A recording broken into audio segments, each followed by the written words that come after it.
皆さんごきげんよう、上川薫です。今回取り上げる話題は、共同通信のフェイクニュースについて取り上げていきます。共同通信は、徴用工問題に関して日韓の間で具体的な案が検討されているというニュースを流しました。その具体的な内容についてはもうフェイクニュースであったということがほぼ確定しているわけですが、そのことについてはもう皆さんもご存知かと思います。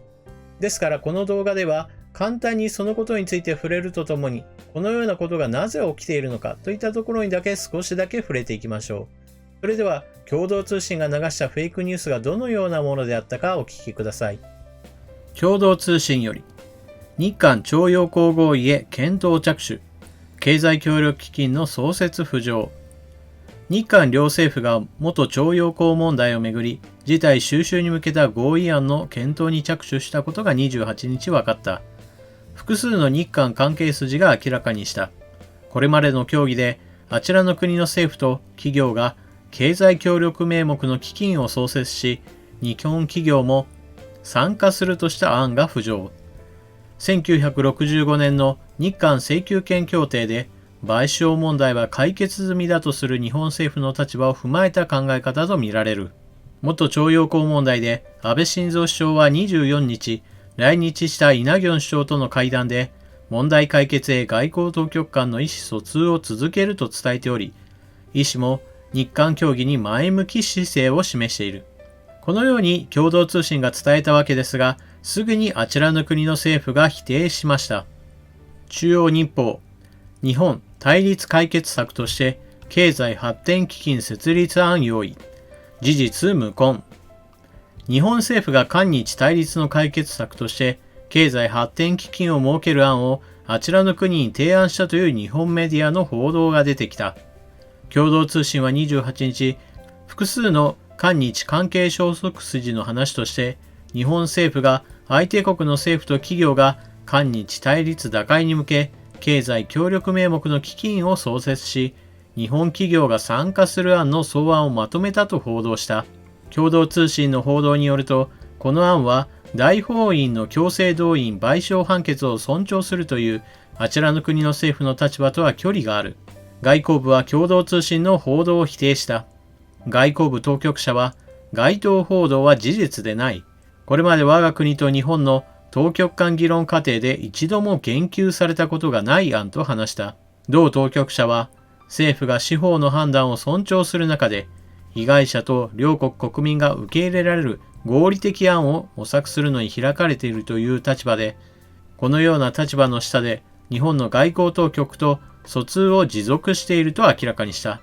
共同通信が伝え、そしてあちらの国の政府が否定し、そしてとどめには菅官房長官が会見でこの記事について否定を行いました。産経新聞より、菅官房長官、元徴用工問題めぐる合意案検討報道を否定。菅官房長官は29日午前の記者会見で、日韓両政府がいわゆる元徴用工問題の事態収拾に向けた合意案の検討に着手したとする一部報道について、そのような事実はないと否定した。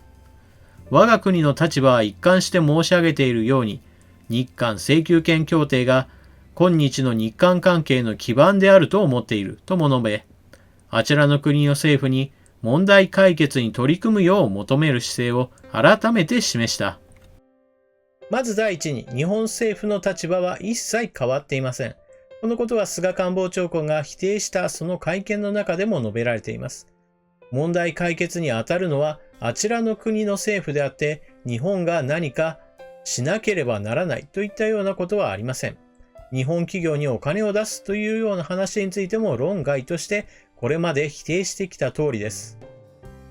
また、今回報道の元になったこの解決案についても、日韓議連の河村議員が出した案というものがこの記事の元になっていると言われています。また日韓議連かというふうに思った方もおられるでしょう。この自民党の中においても、あちらの国の政府に組みするかのような意見を出しているという問題については、私も以前から言っていますが、日本国内においてもまだまだ一枚岩にはなれないというのが現実です。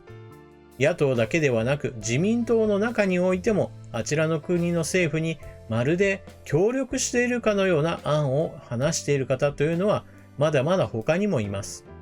その中の一人の河村議員の案を元にして共同通信がこれが日韓関係の関係筋だというふうにして報道したというのですから、共同通信としては自分の自覚としてはまだフェイクニュースという感覚はないのかもしれません。実際、共同通信からはこの問題に対して謝罪や訂正記事といったものは見られません。しかし、現実問題、日韓両政府が否定していることからもわかるように、これは政府間交渉の場では出てきていません。これらのことから考えなければならないのは、日本側の方にはまだまだ相手国にとって付け入る隙があるということを表していることです。日韓議連の活動にしてもそうですし、マスコミにしても同じく、あちらの国に対して好意的な動きを見せるというのは事実ここに起こったわけです。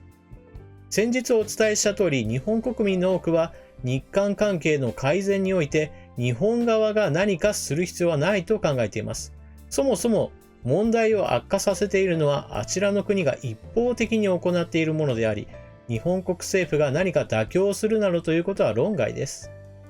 今回の報道で一つ気をつけなければならないのは、やはりそのニュースというものが本当に正しいのか信憑性があるのかといったところで一度立ち止まって考えなければならないという点です。共同通信の記事が出た直後、私はそんな案はとてもではないが受け入れられないというふうにツイートをしました。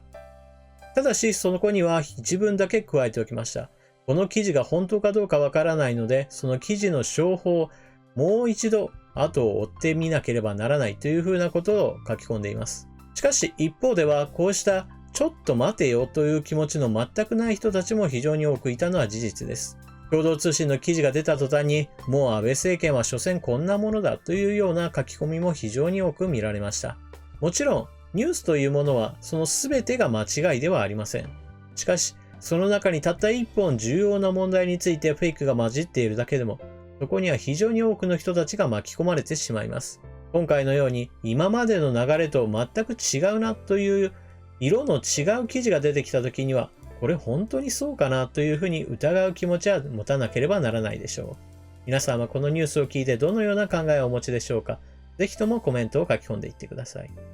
それでは動画を最後まで見ましたよという人はぜひとも高評価のボタンをチェックしてください。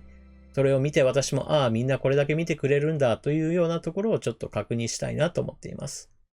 それでは次の動画でまたお目にかかりましょう。またね。